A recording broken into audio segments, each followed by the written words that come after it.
Don't ever use these cheap blades. You will end up cutting your face, guaranteed, 100%.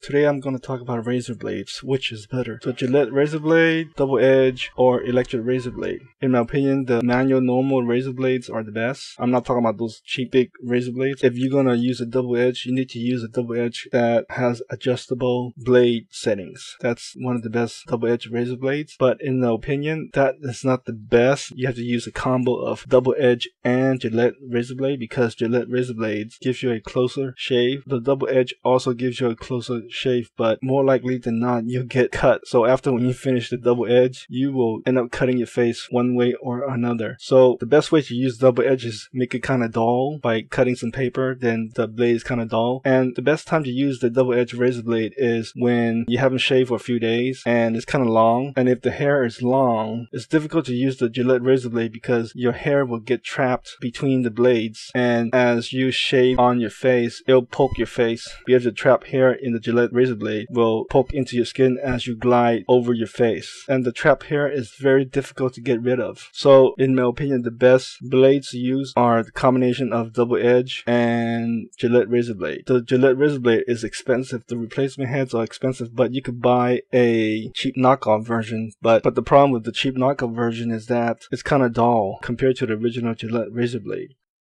This is the double edge razor blades. It has adjustable blade settings, how close it is to your skin, and the replacement blades are cheap.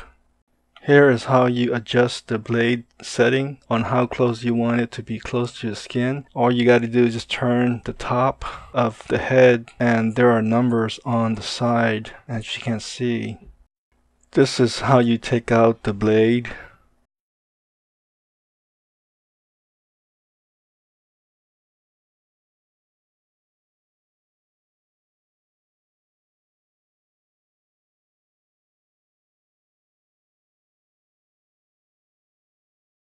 This is the Gillette razor blade. The head replacements are expensive. It uses a AAA battery. When you use this razor blade, it doesn't cut your face like other cheap blades.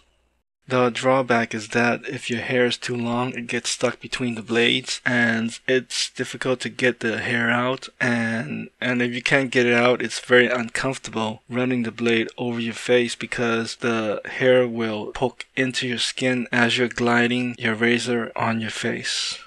This is the Norelco electric shaver. I haven't used this for quite a while and the battery went dead. The reason why I stopped using it was because the replacement blades are expensive. The whole electric shaver costs $50 and the replacement blade is $50. So it doesn't make any sense for me to buy a replacement blade if I could just buy a brand new one. And it gets dull really quick. After like a month, it gets dull already if you shave it every day. So I don't recommend it. I mean, it's not worth it.